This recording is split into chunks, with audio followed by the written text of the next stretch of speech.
Hello, ഇന്ന് ഞാൻ നിങ്ങൾക്ക് പരിചയപ്പെടുത്തുന്നത് ജർമ്മൻ ഭാഷയിലുള്ള 3 ആർട്ടിക്കിളാണ്. ജർമ്മൻ ഭാഷ പുതിയതായിട്ട് പഠിക്കുന്ന എല്ലാവർക്കും അറിയാം, ഭാഷയിൽ ഓരോ വാക്കുകളും ആർട്ടിക്കിൾ ഉപയോഗിച്ചാണ്. ഉദാഹരണത്തിന് അവൾ, അവൻ, അത്. D, dare, thus.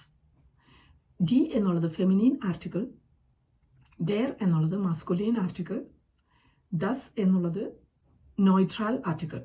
അപ്പോൾ എന്ത് സാധനം, കസേര, മേശ, പുസ്തകം, ബുക്ക്, പേന, അങ്ങനെ എന്ത് സാധനത്തിനെ പറ്റി പറഞ്ഞാലും നമ്മൾ ഒരു ആർട്ടിക്കിൾ അതിൻ്റെ മുമ്പിൽ ഉപയോഗിക്കും. അപ്പോൾ അത് കണ്ടുപിടിക്കുന്നതിനുള്ള എളുപ്പ വഴിയാണ് ഇന്ന് ഞാൻ നിങ്ങൾക്ക് പരിചയപ്പെടുത്തുന്നത്. ഈ 3 ആർട്ടിക്കിളും ഓരോ സാധനങ്ങൾക്കും വ്യത്യസ്തമായിട്ടാണ്, അത് നോക്കിയിട്ടാണ് ആ വാചകത്തിൻ്റെ കൺസ്ട്രക്ഷൻ തന്നെ. മാസ്കുലിൻ ആർട്ടിക്കിൾ ഡെയർ, നോയ്ട്രൽ ആർട്ടിക്കിൾ ദസ്. അതിലേറ്റവും കൂടുതൽ ഉപയോഗിക്കുന്നത് 46% ഉള്ള ഡി എന്നുള്ള ഫെമിനീൻ ആർട്ടിക്കിളാണ്. ഫെമിനീൻ ആർട്ടിക്കിൾ തിരിച്ചറിയുന്നതിന് ഈ കോമൺ ക്യാരക്ടറിസ്റ്റിക്സ് നമുക്ക് ഏതൊക്കെയാണെന്ന് നോക്കാം. പൊതുവായിട്ട് നമ്മൾ പറയുന്ന സാധ്യതകളെ പറ്റിയാണ് ഞാൻ ഇന്ന് നിങ്ങൾക്ക് പരിചയപ്പെടുത്തുന്നത്. എല്ലാ ബഹുവചനവും, അതായത് പ്ലൂറലായിട്ട് എന്ത് സാധനത്തിനെ പറ്റി പറയുമ്പോഴും അതിന് ഡി എന്നാണ് ഉപയോഗിക്കുക, അല്ലെങ്കിൽ ഫെമിനീൻ എന്ന ഗ്രൂപ്പിലാണ് പെടുന്നത്. ബഹുവചനത്തിലുള്ള കുറച്ച് വാക്കുകൾ: വനങ്ങൾ, പൂക്കൾ, ഇലകൾ, പുസ്തകങ്ങൾ. അതിന് പറയുന്നത് ഡി ബ്ലൂമൻ, ഡി വെൽഡർ, ഡി ബ്യൂഹർ, ഡി ബ്ലെറ്റർ എന്നാണ് പറയുക. പ്ലൂറലായിട്ട് ഉപയോഗിക്കുന്നത് കൊണ്ട് അതിന് ഡി എന്നുള്ള ആർട്ടിക്കിൾ കൊണ്ടാണ് ഉപയോഗിക്കുന്നത്. എ എന്ന് അവസാനിക്കുന്നതും ഇ എ എന്ന് അവസാനിക്കുന്നതും അല്ലെങ്കിൽ എ ഇ എന്ന് അവസാനിക്കുന്നതും ആയിട്ടുള്ള വാക്കുകൾ ഫെമിനീൻ ആർട്ടിക്കിളാണ്. നമുക്ക് കുറച്ച് ഉദാഹരണം നോക്കാം. എ എന്ന് അവസാനിക്കുന്ന വാക്കുകൾ സാധാരണ ഫെമിനീൻ ആർട്ടിക്കിളാണ് ഉപയോഗിക്കുന്നത്. ഉദാഹരണത്തിന് ഡി ബ്രൈറ്റ്, ഡി ഹ്യൂയെ, ഡി ടീഫ്, ഡി കാറ്റ്സ്, ഡി ബ്ലൂമ്.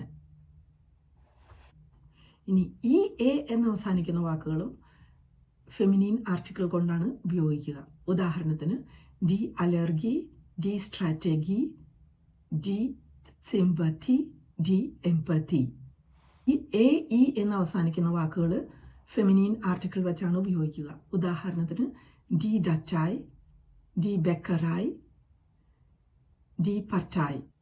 കുൻഫ്റ്റ് എന്ന് അവസാനിക്കുന്ന വാക്കുകൾ ഫെമിനീൻ ആർട്ടിക്കിളാണ് നമ്മൾ ഉപയോഗിക്കുന്നത്. ഉദാഹരണത്തിന് ഡി ഹെയർ കുൻഫ്റ്റ്, ഡി ഉണ്ടർ കുൻഫ്റ്റ്, ഡി ഔസ് കുൻഫ്റ്റ്, ഡി ഐൻ കുൻഫ്റ്റ്. ഈ ക എന്ന് അവസാനിക്കുന്ന വാക്കുകളും ഡി എന്നുള്ള ഫെമിനീൻ ആർട്ടിക്കിൾ ഉപയോഗിച്ചിട്ടാണ് ഉപയോഗിക്കുന്നത്. ഉദാഹരണത്തിന് ഡി ക്രിറ്റിക്, ഡി പൊളിറ്റിക്, ഡി ഗ്രാമാറ്റിക്, ഡി മ്യൂസിക്. ഡി എന്നുള്ള ഫെമിനീൻ ആർട്ടിക്കിളാണ് ഷാഫ്റ്റ് എന്ന് അവസാനിക്കുന്ന വാക്കുകൾക്ക് ഉപയോഗിക്കുന്നത്. ഉദാഹരണമായിട്ട് ഡി ഫ്രോയിൻഷാഫ്റ്റ്, ഡി മാൻഷാഫ്റ്റ്, ഡി മുട്ടർഷാഫ്റ്റ്, ഡി ഗെമൈൻഷാഫ്റ്റ്, ഡി ഷ്വാങ്ങർഷാഫ്റ്റ്. ടെ ഇ ഒ എൻ എന്ന് അവസാനിക്കുന്ന, അതായത് സിയോൺ എന്ന് അവസാനിക്കുന്ന വാക്കുകൾ ഡി എന്നുള്ള ഫെമിനീൻ ആർട്ടിക്കിളാണ് നമ്മൾ ഉപയോഗിക്കുന്നത്. ഉദാഹരണത്തിന് ഡി ഇൻസ്റ്റിറ്റ്യൂഷ്യോൺ, ഡി ഓപ്പറാഷ്യോൺ, ഡി ഇൻഫ്ലാഷ്യോൺ, ഡി ഇൻ്റഗ്രാഷ്യോൺ, ഡി സിറ്റുവാഷ്യോൺ, ഡി ഔഷ്യോൺ. ഹൈറ്റ് അഥവാ ഹ എ ഇ ടെ എന്ന് അവസാനിക്കുന്ന വാക്കുകൾക്ക് ഫെമിനീൻ ആർട്ടിക്കിൾ ആണ് നമ്മൾ ഉപയോഗിക്കുന്നത്. ഉദാഹരണത്തിന് ഡി ഫ്രൈഹൈറ്റ്, ഡി സിഹർഹൈറ്റ്, ഡി ഷേൺഹൈറ്റ്, ഡി വാർഹൈറ്റ്. കൈറ്റ് അഥവാ ക എ ഇ ടെ എന്ന് അവസാനിക്കുന്ന വാക്കുകൾക്കും നമ്മൾ ഫെമിനീൻ അഥവാ ഡി എന്നുള്ള ആർട്ടിക്കിളാണ് ഉപയോഗിക്കുന്നത്. ഉദാഹരണത്തിന് ഡി ഹോയ്ഫിഷ്കൈറ്റ്, ഡി ഷ്വീരിഷ്കൈറ്റ്, ഡി ടേറ്റിഷ്കൈറ്റ്, ഡി വിഷ്ടിഷ്കൈറ്റ്, ഡി möglichkeit. എന്ന് അവസാനിക്കുന്ന വാക്കുകൾ അല്ലെങ്കിൽ ഉ എൻ ഗെ എന്ന് അവസാനിക്കുന്ന വാക്കുകൾ ഉപയോഗിക്കുമ്പോൾ ഡി എന്നുള്ള ഫെമിനീൻ ആർട്ടിക്കിളാണ് നമ്മൾ ഉപയോഗിക്കുന്നത്. ഉദാഹരണത്തിന് ഡി മൈനൂങ്, ഡി എൻഷൈഡുങ്, ഡി ഫോർഷുങ്, ഡി വിർക്കുങ്, ഡി ഫെറെൻഡറുങ്, ഡി ബെഹാൻഡ്ലുങ്, ഡി പ്രൂഫുങ്, ഡി എൻറ്റ്വിക്കലുങ്. ഇനി ടേറ്റ് എന്ന് അവസാനിക്കുന്ന വാക്ക് അഥവാ ടേ എ ടേ,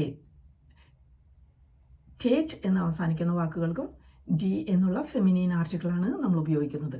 ഉദാഹരണത്തിന് ഡി യൂണിവേഴ്സിറ്റേറ്റ്, ഡി ബ്രൂട്ടാലിറ്റേറ്റ്, ഡി റെയാലിറ്റേറ്റ്, ഡി ക്വാളിറ്റേറ്റ്.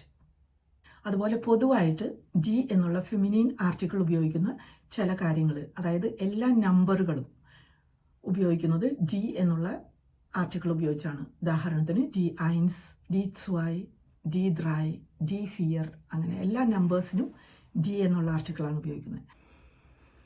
കപ്പലുകളുടെ പേരുകളും വിമാനത്തിൻ്റെ പേരും ഫെമിനീൻ ആർട്ടിക്കിൾ ഉപയോഗിച്ചാണ് പറയുക. ഉദാഹരണത്തിന് ഡി കോൺകോർഡ്, ഡി ബോയിങ്, അതുപോലെ കപ്പലുകൾ ഡി യൂറോപ്പ, പിന്നെ മോട്ടോർ സൈക്കിളിന് ഡി ട്രിയംഫ്, ഡി സുസുക്കി, ഇങ്ങനെ മോട്ടോർ സൈക്കിളിൻ്റെ പേരിന്. പിന്നെ പൂക്കളുടെ പേര് ഡി ടുൾപ്പ്, ഡി റോസ്. അങ്ങനെ ഫെമിനീൻ ആർട്ടിക്കിളാണ് ഇത്തരം സാധനങ്ങൾക്ക് ഉപയോഗിക്കുന്നത്. Thank you.